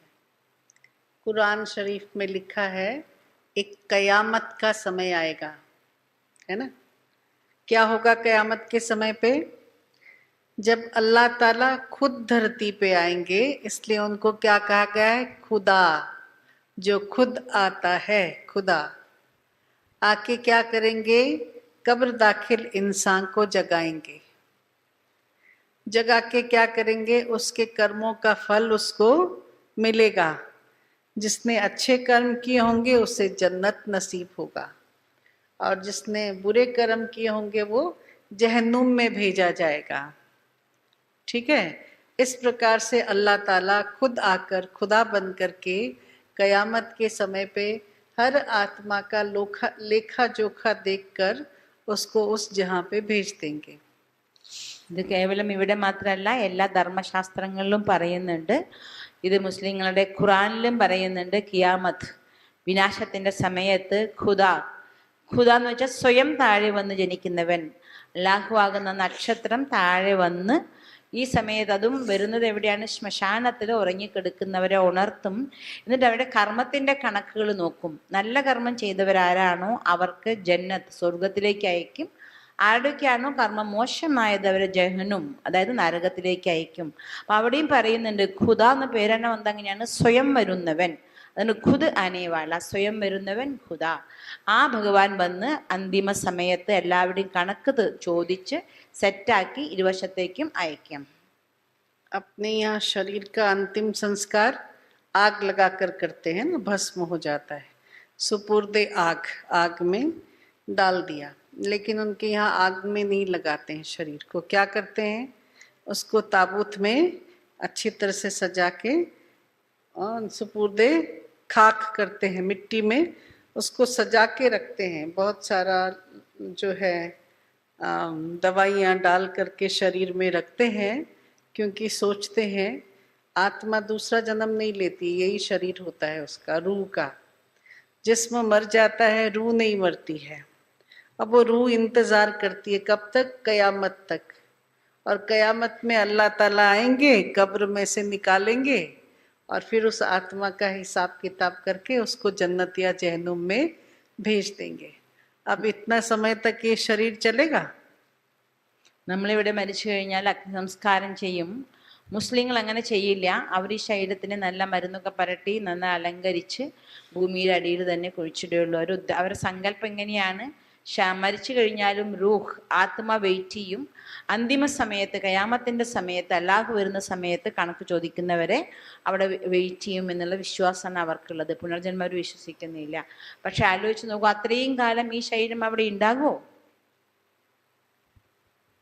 ठीक है ना, नहीं जाएगा, ये शरीर तो नहीं रहेगा। फिर कौन से कब्र से दाखिल इंसान को जगाएंगे? आत्मा जो देह अभिमानी हो गई है, इस मिट्टी रूपी कब्र में आत्मा कब्र दाखिल हो गई है, उस रूह को निकालेंगे कि हे आत्मन, तुम शरीर नहीं, तुम कौन हो? तुम आत्मा हो, तुम रूह हो, तुम नूर हो, तुम चेतना हो। बुलाया, निकाला। अब जब आत्मा आई तो उसको अपने पूरे 5000 वर्ष, पूरे कल्प के कर्मों का हिसाब किताब, आधा कल्प तो हिसाब किताब नहीं बनता है, लेकिन द्वापर युग से जब से हिसाब किताब बनता है उसको सारा साक्षात्कार होगा। फिर उसके कर्मों के अनुसार बाबा उसको सद्गति देते हैं, लेकिन बीच में कुछ और भी है। ശരിക്കും ആത്മാവ് നശിക്കുന്നില്ലല്ലോ, അത്രയും കാലം ശരീരം കാത്തു നിൽക്കൂലല്ലോ. അപ്പൊ എവിടെയാണ് ഭഗവാൻ വരുന്നത്? ഭഗവാൻ വരുന്നത് ഈ ലോകത്ത് ആത്മ പൂർണ്ണമായിട്ട് ദേഹാഭിമാനിയായി തീർന്നു പോയി. അതായത് ആത്മ ഈ ശരീരമാകുന്ന ആ ശവക്കല്ലയുടെ ഉള്ളിൽ ആകെ അടക്കം ചെയ്തു പോയി. ഭഗവാൻ വന്ന് ഉണർത്തുകയാണ്, ഹേ ആത്മാ നീ ഉണര്. അപ്പൊ ആത്മ ഉണർന്നു കഴിയുമ്പോൾ അതിന്റെ കർമ്മത്തിന്റെ കണക്കുകളെല്ലാം പഠിപ്പിച്ചു കൊടുക്കുകയാണ്. മുഴുവൻ കൽപ്പത്തില പകുതി കൽപ്പസമയം നമുക്ക് കണക്കൊന്നുമില്ല. ദ്വാപര കലിയുഗത്ത് നമ്മൾ ചെയ്ത എല്ലാ കണക്കുകളും ബാബ നമുക്ക് പറഞ്ഞു തന്ന് നമ്മൾ ഉണർത്തി വീണ്ടും നമ്മൾ നമ്മുടെ കർമ്മത്തിന്റെ കണക്കനുസരിച്ച് സത്യത്തിലേക്കോ അല്ലെങ്കിൽ ലാസ്റ്റ് ജന്മത്തേക്കോ പോവാൻ. അതിൻ്റെ ഇടയിലും കുറെ കാര്യങ്ങളുണ്ട്. खाली उठा के हिसाब किताब करके नहीं भेज देता है अल्लाह ताला। क्या करते हैं? फिर समय देते हैं। क्या समय देते हैं? अपने आप को सुधारने का, अपने आप को श्रेष्ठ कर्म करने का। हे आत्मन, तुम मेरी श्रीमत पर चलो तो क्या होगा? तुम्हारे जन्म जन्मांतर के पाप भस्म हो जाएंगे। अयम त्वा सर्व पापेभ्यो मोक्षयिष्यामि मा शुचे। उनके यहाँ पे भी कुछ बोलते होंगे। जब अल्लाह ताला आकर के रूह को निकालेंगे, आत्माओं को जगाएंगे, फिर उनको थोड़ा समय देंगे जिसमें वो परिवर्तन हो, अपने पाप कर्मों का प्रायश्चित करें, श्रेष्ठ कर्म करें, है ना। तो वो कौन सा समय है? ഇപ്പൊ എന്താണ് സംഭവിക്കുക? ആ സമയത്ത് അങ്ങനെ തന്നെ ആത്മാവിനെ ഉണർത്തി പാപകർമ്മത്തിന്റെയും പുണ്യകർമ്മത്തിന്റെയും ഫലം നിശ്ചയിക്കല്ല. അതിൻ്റെ ഇടയിൽ അതിന് കുറച്ച് സമയം നൽകുന്നുണ്ട്. ആത്മൻ ഉണര്, നീ നിന്റെ കർമ്മങ്ങളെ ഉദ്ധരിക്ക്, ശ്രീമതപ്രകാരം നടന്നുകൊണ്ട് കർമ്മങ്ങളെ ഉദ്ധരിക്ക്. അതിനുവേണ്ടി കുറച്ച് സമയം നൽകി അതിന് ശേഷമാണ് നമ്മുടെ കർമ്മങ്ങളാക്കുന്നത്. ആ സമയം എപ്പോഴാണ്? ഇപ്പൊ നടന്നുകൊണ്ടിരിക്കുന്നത് എന്താണ്? इस संगम युग में उस परम कृपालु, कल्याणकारी, दया के सागर, असीम कृपा से भरपूर शिव बाबा का, परमात्मा का, भगवान का, अल्लाह का, खुदा का, ईश्वर का एक बहुत बड़ी कृपा है कि उन्होंने हमें रिफॉर्म होने के लिए टाइम दिया है. ഈ സംഗമയുഗത്തിലെ ആ പരമകൃപാലുവായിരിക്കുന്ന, ദയാലുവായിരിക്കുന്ന, അളവറ്റ സ്നേഹത്തിന്റെ സാഗരനായിരിക്കുന്ന ഭഗവാൻ നമുക്കിപ്പോൾ കുറച്ച് സമയം തന്നിരിക്കുകയാണ്. ഭഗവാന്റെ കൃപയാണ് കുറച്ച് സമയം നമുക്ക് നമ്മളെ മാറ്റാൻ വേണ്ടി, പരിവർത്തനം ചെയ്യാൻ വേണ്ടി അനുവദിച്ചു തന്നിരിക്കുകയാണ്. जगा के उठा के कहा, हे आत्मन, अब तुम अपने श्रेष्ठ कर्म करो, अपने पापों को खुद नाश करो. मेरी तुम बच्चों पे कृपा ये है कि तुम करो और पाओ. मैं तुम्हें रास्ता दिखाता हूँ लेकिन तुम्हें कुछ दे नहीं सकता हूँ, है ना. कर्मों का फल, तेरे अपने कर्मों का फल तुझे मिलेगा, करना तुझे पड़ेगा, पर मेरी कृपा है कि मैं तुझे रास्ता बताता हूँ. और जब तू करता है तो अपने ऊपर कृपा करता है. कर और पा, कृपा, तो जाकर के क्या होता है? परित्राणाय साधु नाम होता है. ഈ സമയത്ത് ഭഗവാൻ എന്താണെന്ന് നമുക്ക് പറഞ്ഞു തന്നത്, ഈ സമയത്ത് നമുക്ക് ശ്രേഷ്ഠ കർമ്മം ചെയ്യൂ, ഇതുവരെ ചെയ്ത പാപകർമ്മത്തെ ഇല്ലാതാക്കൂ. അപ്പൊ ഭഗവാൻ നമുക്ക് വേണ്ടി എന്ത് ചെയ്യാനാ, എനിക്ക് നിങ്ങൾക്ക് വേണ്ടി എന്ത് ചെയ്യാനേ സാധിക്കുള്ളൂ? നിങ്ങൾക്ക് വഴി കാണിച്ചു തരാനേ സാധിക്കുള്ളൂ.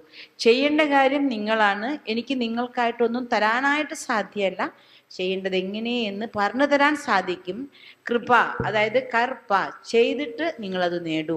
അപ്പൊ ഭഗവാൻ നമുക്ക് പറഞ്ഞു തരും, ചെയ്ത് നേടേണ്ടവര് അവനവനോട് കൃപ കാണിക്കേണ്ടത് നമ്മളാണ്. അതാണ് ഭഗവാൻ പറയുന്നത്, ഈ സമയത്ത് നമുക്ക് പരിത്രാണായ സാധൂനാം ച, എല്ലാവരെയും ഉദ്ധരിക്കാൻ വേണ്ടിയിട്ട് കൃപ കാണിക്കുന്ന സമയം ഇതാണ്. ठीक है, तो ये जो संगम युग है, ये जैसे परम कृपालु शिव बाबा के असीम कृपा के रूप में हम बच्चों को अपने जीवन को श्रेष्ठ बनाने का समय है। अभी देखना, दुनिया में सब ज्ञान मनुष्य आत्माओं के पास अवेलेबल है कि नहीं? गूगल भाई से पूछो, वो आपको सब कुछ बता देगा। हाँ, लेकिन धारण करना ये इंडिविजुअल व्यक्ति पे निर्भर करता है। जब हम उसी धारणा से अपने जीवन को श्रेष्ठ बनाते हैं, महान बनाते हैं, साधुता अवलंबन करते हैं, तो परम कृपालु शिव बाबा असीम कृपा करके हमें नई दुनिया में ले जाते हैं। ഈ സമയത്ത് പരം കൃപാലുവായിരിക്കുന്ന അളവറ്റ ദയാസാഗരനായ ബാബ നമുക്കിതെല്ലാം പറഞ്ഞു തരാണ്. പക്ഷെ ധാരണ ചെയ്യേണ്ടതും സ്വന്താക്കേണ്ടതും നമ്മളാണ്. ഈ ലോകത്ത് എല്ലാ അറിവും ഉണ്ട്. നോക്കി നോക്കൂ, നമുക്ക് ഗൂഗിൾ ബായോട് ചോദിച്ചു കഴിഞ്ഞാൽ എന്ത് കാര്യങ്ങളെക്കുറിച്ച് നമുക്ക് പറഞ്ഞു തരും. പക്ഷേ അത് പ്രവർത്തിക്കേണ്ടത് നമ്മളാണ്. അതേപോലെ ശിവബാബ അളവറ്റ ദയാസാഗരൻ, കൃപാസാഗരൻ നമുക്ക് എല്ലാ കാര്യങ്ങളും പറഞ്ഞു തരുന്നു. ഇത് പ്രവർത്തിച്ച് സ്വന്തമാക്കേണ്ടത് അത് നമ്മുടെ കർത്തവ്യമാണ്. തരാന്നുള്ളത് ബാബയുടെ കർത്തവ്യമാണ്. പ്രവർത്തിച്ച് സ്വന്താക്കേണ്ടത് നമ്മുടെ കർത്തവ്യമാണ്. നമ്മൾ എന്ത് സ്വന്തമാക്കിയോ അതനുസരിച്ച് ബാബ നമുക്ക് നൽകുന്നതായിരിക്കും. ठीक है, धाम हो गया, शिव बाबा का काल हो गया, समय हो गया, कौन से समय पे आते हैं? हाँ, वैसे बाइबल में भी लिखा है the day of final judgment आएगा। तब क्या होगा? गॉड आएंगे और अपने चिल्ड्रन, अपने बच्चों को कर्मों के हिसाब किताब के हिसाब से कुछ को अपने सुप्रीम अवार्ड ले जाएंगे। उसको हेवन मानते हैं, भगवान का घर ही स्वर्ग है, ऐसा वो मानते हैं। और अगर कर्म अच्छा नहीं किया होगा तो उसको हेल में भेज देंगे। हेल में क्या होगा? तेल की बड़ी बड़ी कढ़ाइयाँ गर्म हो रही होगी और बंदे को लेके उसमें डाल देंगे। जिसने ज़्यादा पाप किया होगा उसको ज़्यादा समय तक कढ़ाई में रखेंगे, तो वो क्या हो जाएगा? काला हो जाएगा। जिसने कम पाप किए होंगे, डाला और निकाला, वो गोरे रहेंगे। देखना, अमेरिका में भी काला और गोरे का बहुत भेदभाव है। वो लोग काले लोगों को पसंद नहीं करते हैं, क्योंकि बाइबल में लिखा है कि जो लोग ज़्यादा पाप करते हैं, गॉड उन्हें कढ़ाई में ज़्यादा देर तक भूनते हैं और वो काले हो जाते हैं। हाँ, ഇങ്ങനെ ऐसा लिखा है। ക്രിസ്ത്യൻസും പറയുന്നുണ്ടല്ലോ, ടൈം ഓഫ് സെറ്റിൽമെന്റ്, അന്തിമ സമയം വരുമ്പോൾ ഈശ്വരൻ വരും, എന്നിട്ട് എല്ലാവരുടെയും കർമ്മ കണക്കുകൾ നോക്കും. നല്ല കർമ്മം ചെയ്തവരെ സ്വർഗത്തെ കൊണ്ടുപോകും. അപ്പൊ ഭഗവാൻ എവിടെയാണോ താമസിക്കുന്നത് അതാണ് സ്വർഗമെന്ന് അവർ മാനിക്കുന്നത്. പിന്നെ പാപകർമ്മം ചെയ്തവരെ അവരെ നരകത്തിൽ കൊണ്ടുവന്ന് വലിയ ചെഞ്ചട്ടിയിൽ എണ്ണ തിളയ്ക്കുന്നുണ്ടാവും. അതിൽ കുറേ പാപം ചെയ്തവരെ ഇട്ടിങ്ങനെ പൊരിച്ച് പൊരിച്ച് കറുപ്പിക്കും. പിന്നെ ആരാണോ കുറച്ച് പാപം ചെയ്തവരെ ഇട്ട് വഴുക്കി എടുക്കും. അപ്പോൾ അവർ വെളുത്തിരിക്കും അത്രേ. അതാണ് വിദേശത്ത് കറുപ്പും വെളുപ്പും ഉണ്ടല്ലോ, അവർക്ക് കറുപ്പുള്ളവരെ ഭയങ്കര ഇഷ്ടമല്ല, വെറുപ്പാണ്. കാരണം അത് പാപം ചെയ്തവരാണെന്നാണ് ബൈബിളിന്റെ പ്രകാരം അവരതാണ് മാനിക്കുന്നത്. കൂടുതൽ പാപം ചെയ്തതുകൊണ്ട് ഭഗവാൻ കറുപ്പിച്ചതാണ് അത്ര അവരെ തൊഴിലൊക്കെ കറുത്തിരിക്കുന്നത്. അങ്ങനെ അവരുടെ വിശ്വാസവും ഉണ്ട്. सुना, और लोग ऐसा मानते हैं। तो मतलब ये है कि कर्मों का फल हेल और हेवन में मिलता है। तो कौन सा समय है ये? हेल से हेवन में जाने का समय कौन सा है? ये कल्याणकारी पुरुषोत्तम संगम युग। जो आत्माएं अपने आप को ट्रांसफॉर्म नहीं करेंगी, साधुता अवलंबन नहीं करेंगी, वो अपने कर्मों का फल यहीं भोगेंगी और फिर मार खा के घर वापस जाएंगी। फिर दुख के समय पे आएंगी, वो सतयुग त्रेता युग में नहीं जा पाएंगे। ഈ സമയത്ത് കർമ്മത്തിന്റെ വിധേത സമയം, നമ്മളെല്ലാ സംഗമ സമയ യുഗ സമയം മംഗളകാരി സമയമാണ് സംഗമയുഗ സമയം. ഈ സമയത്ത് ഏത് ആത്മാവാണോ ഭഗവാൻ പറഞ്ഞതനുസരിച്ച് സ്വന്തം കർമ്മങ്ങളെ ശുദ്ധീകരിക്കുന്നത്, അവർ കർമ്മങ്ങളെല്ലാം തീർത്ത് സ്വസ്ഥമായി പരന്താമത്തിൽ പോയി സത്യത്രേതായുഗത്തിൽ വരും. അഥവാ ഏത് ആത്മാക്കളാണോ കർമ്മത്തെ ശുദ്ധീകരിക്കാതെ അതേപോലെ തന്നെ ഇരിക്കുന്നത്, അവർ കുറെ അടിയൊക്കെ വാങ്ങിയിട്ട് പരന്താമത്തിൽ പോയിരിക്കും, സത്യത്രേതായുഗത്തിൽ വരില്ല. അതിനുശേഷമുള്ള കാലഘട്ടത്തിൽ മാത്രമേ അവർക്ക് വരാനായിട്ട് സാധിക്കുള്ളൂ. छठा पॉइंट, संबंध क्या है कि वो तेरा क्या लागे। गीत है ना अपना, जो बाबा करे तुझे प्यार कि वो तेरा क्या लागे, भगवान मेरा क्या लगता है। बोलो. എന്താണ് സന്യാർത്ഥം? എന്താ സംബന്ധം? അപ്പൊ ഭഗവാനോട് നമുക്ക് സ്നേഹം, നമുക്ക് ഭഗവാനെ എന്തായിട്ടാണ് തോന്നുന്നത്? ये भी योग करने के लिए बहुत सुंदर पॉइंट है. क्या लगता है भगवान मेरा? त्वमेव माताश्च पिता त्वमेव, त्वमेव बंधुश्च सखा त्वमेव, त्वमेव विद्या द्रविणम त्वमेव, त्वमेव सर्वम मम देव देवा. हे भगवान, आप मेरे माता हैं, पिता हैं, भाई बंधु सखा हैं. इस जगत में जितने संबंध गाए गए हैं, आप सर्व संबंधों के सैक्रिन हैं. त्वमेव सर्वम मम देव देवा, आप मेरे सब कुछ है. तो सारे संबंध किससे हैं? उस परमात्मा से सारे संबंध हैं. എന്താണ്? ഭഗവാനുമായിട്ട് ഇനി വരുന്ന സംബന്ധമാണ്. നീ തന്നെ അച്ഛനും അമ്മയും, നീ തന്നെ ബന്ധുവും, നീ തന്നെ ധനവും സമ്പത്തും എല്ലാം നീ തന്നെ. ഈ ലോകത്ത് എന്തെല്ലാം ഉണ്ടോ അത് ഞാനും, അതെല്ലാം തന്നെ എൻ്റെ ഭഗവാനാണ്. ഇതാണ് നമുക്ക് ഭഗവാനുമായിട്ടുള്ള സംബന്ധം. फिर प्राप्ति क्या है? किसी व्यक्ति के पास हम क्यों जाते हैं? मुझे क्या मिलेगा? तो बाबा के पास जब आत्मा जाती है तो उसको क्या मिलेगा? പ്രാപ്തി എന്താണ്? ആരുടെ അടുത്ത് പോകുമ്പോഴും നമുക്ക് അവിടെ നിന്ന് എന്താ കിട്ടുക, അതല്ലേ നമ്മൾ ഓർക്കുക. അപ്പൊ ഭഗവാന്റെ അടുത്ത് വരുന്ന സമയത്ത് നമുക്കുള്ള പ്രാപ്തി അതെന്താ? है ना? क्या मिलेगा? बोलो. क्या मिलता है भगवान से? सुख, शांति, प्रेम, पवित्रता, आनंद, दया. जिसका वो सागर है, वो पसरा सागर कहता है मुझसे जितना लेना है ले लो. जितनी शांति चाहिए ले लो, जितना प्रेम चाहिए ले लो, जितना आनंद चाहिए ले लो, जितना सुख, ज्ञान, पवित्रता चाहिए ले लो. है ना?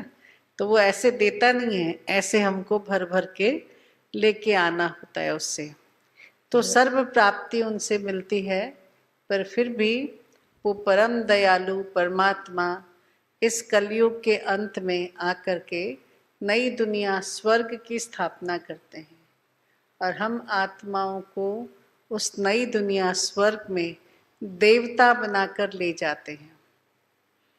ഭഗവാന്റെ പ്രാപ്തികൾ എന്താണ്? ഭഗവാൻ സുഖം, ശാന്തി, സ്നേഹം, കരുണ, ആനന്ദം എല്ലാത്തിൻ്റെയും സാഗരനാണ്. ആർക്ക് എത്ര വേണോ അത്ര ബാബ എന്ന് എടുത്തുകൊണ്ടേയിരിക്കാം. എല്ലാം അളവറ്റ് ബാബ തന്നുകൊണ്ടിരിക്കുന്നുണ്ട്. എന്നാലും ബാബ ഒരു പുതിയൊരു പ്രാപ്തി തരുന്നുണ്ട്. ഈ സംഗമയുഗത്തിലാണ് ഭഗവാൻ സ്ഥാപിക്കുന്നത് പുതിയ ലോകം, സ്വർഗാണ്. അവിടേക്ക് വേണ്ടി നമ്മളെ മനുഷ്യന്മാരെ ഭഗവാൻ ദേവതയാക്കി മാറ്റിക്കൊണ്ടിരിക്കുന്നു. ठीक. तो जो कुछ पाना है पालो, करना है जो तू कर ले, ये वक्त जा रहा है. संगम युग में ही हम कमाई कर सकते हैं, बाबा से सब कुछ ले सकते हैं. अगर अभी नहीं लिया, अब नहीं तो कब नहीं. ये प्राप्ति है. और उससे ज़्यादा एक सबसे श्रेष्ठ पॉइंट जो रह जाता है, जो पूरा एक लेसन है, वो है परमात्मा का दिव्य कर्तव्य. भगवान क्या कर्तव्य करते हैं और क्या नहीं करते हैं, उसका ज्ञान हमें जानना है. मुख्यतः तो यही है कि परमात्मा ब्रह्मा द्वारा नई दुनिया की स्थापना करते हैं, विष्णु द्वारा उस सुंदर नई दुनिया स्वर्ग की पालना करते हैं, और शंकर के द्वारा घोर कलयुग की दुनिया का विनाश करते हैं. ये एक थंब रूल के हिसाब से मोटा मोटा काम भगवान करते हैं. लेकिन परमात्मा का कर्तव्य बहुत बहुत बहुत ऊंधा है. पर जैसा लोग समझते हैं वैसा नहीं कि पत्ते पत्ते को भगवान बैठ के हिलाता है. वो ऐसा कोई काम नहीं करते हैं पत्तों को बैठ के हिलाने का. लेकिन बारिश होती है भगवान कराते हैं, नेचुरल कैलामिटीज होती है, वो एक्ट ऑफ गॉड है कि नहीं? नहीं, वो भी भगवान नहीं करते हैं. क्या दिव्य कर्तव्य कैसे कराते हैं वो हम बाद में उसके बारे में भी सुनेंगे। അപ്പോൾ ഭഗവാൻ ഈ സമയത്ത് നമുക്ക് എല്ലാ പ്രാപ്തിയും നേടാൻ സമയം തന്നിരിക്കുകയാണ്. ഈ സമയത്ത് എന്ത് നിങ്ങൾ ചെയ്യുന്നോ അത് നിങ്ങൾക്ക് നേടാൻ സാധിക്കും. ഈ സമയത്ത് മാത്രമാണ് സമ്പാദിക്കാനുള്ള സമയം. ഈ സമയം നമുക്ക് പോയി കഴിഞ്ഞാൽ പിന്നെ ഒരിക്കലും നമുക്ക് സമ്പാദിക്കാനായിട്ട് സാധിക്കില്ല. പിന്നെ ഇനി ഏറ്റവും വലിയ കാര്യമാണ് ഭഗവാന്റെ കർത്തവ്യം എന്താണ് എന്നുള്ളതാണ്. അപ്പോൾ ഭഗവാൻ പറയുന്നുണ്ട്, ജനറലായി പറയുമ്പോൾ ബ്രഹ്മമുഖത്തിലൂടെ ഭഗവാൻ സ്ഥാപന ചെയ്യുന്നു, വിഷ്ണുവിലൂടെ പാലന ചെയ്യിക്കുന്നു, ശങ്കരനിലൂടെ വിനാശം ചെയ്യിക്കുന്നു. പക്ഷേ ഈ ലോകത്തുള്ളവർ പറയും പോലെ ഇല നീങ്ങുന്നതും ഭഗവാന്റെ കർത്തവ്യമാണ്. മഴ പെയ്യിക്കുക, ഭൂമിയിലൊക്കെ ഉണ്ടാക്കുക, ഈ നാച്ചുറൽ കലാമിറ്റീസ് ഒക്കെ ഈശ്വരനാണോ ചെയ്യിക്കുന്നത്? അല്ല.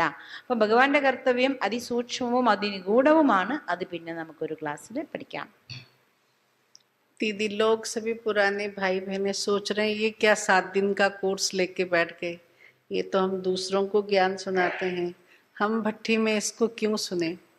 लेकिन मेरा अनुभव कहता है कि धीरे धीरे हम पढ़ाई में जाते जाते बेसिक पढ़ाई को छोड़ देते हैं, है ना। जो निज ज्ञान शिव बाबा ने दिया है उस पे मनन चिंतन कम चलता है और चीज़ों पे भागा दौड़ी ज़्यादा है। तो इसलिए बाबा का ये जो संपूर्ण ज्ञान है उसको रिवाइज करने से हमारा योग भी सहज हो जाता है। कौन है शिव बाबा, कैसे हैं, कहाँ जाना है, कैसे जाना है, क्या प्राप्ति करना है, क्या संबंध स्थापन करना है, जब ये क्लियर होता है तो बाबा से हमारा संबंध अच्छी तरह से जुड़ता है। तो आप सभी जो भी ये लेसन दिया गया शिव बाबा के बारे में, रचयिता के बारे में, उसको योग में अच्छी तरह से बैठ के मनन चिंतन करें. സിസ്റ്റർമാരും പഴയ സഹോദരന്മാരൊക്കെ തപസ്സിലിരിക്കാൻ വന്നവർ വിചാരിക്കുക, ഞങ്ങൾ പുതിയ ആളുകൾക്ക് പറഞ്ഞു കൊടുക്കുന്ന 7 ദിവസത്തെ കോഴ്സ് തന്നെയാണല്ലോ ദീദി വീണ്ടും ഇപ്പം ഞങ്ങൾക്ക് എടുത്തു തന്നുകൊണ്ടിരിക്കുന്നത്.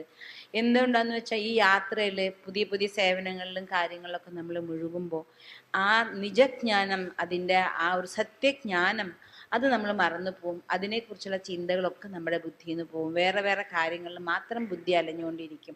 പക്ഷെ യഥാർത്ഥമായിട്ട് ആ സത്യമായ ജ്ഞാനത്തിൻ്റെ സ്മൃതി നമ്മളിൽ വേണം. അതുകൊണ്ടാണ് ഇന്ന് അത് വ്യക്തമായി മനസ്സിലാകുമ്പോഴാണ് നമ്മുടെ യോഗ ശക്തമാകുന്നത്. അതുകൊണ്ട് ഭഗവാന്റെ യഥാർത്ഥമായ കർത്തവ്യത്തെക്കുറിച്ചും ഭഗവാനെക്കുറിച്ചുള്ള പരിചയമാണ് നമുക്കിന്ന് കിട്ടിയത്. അതിനെ യോഗ ചെയ്യുന്ന സമയത്ത് അതിൻ്റെ മനനം ചെയ്തുകൊണ്ട് ഭഗവാന്റെ ഓർമ്മയിൽ അലിഞ്ഞു ചേർന്ന് അനുഭവം ചെയ്യണം.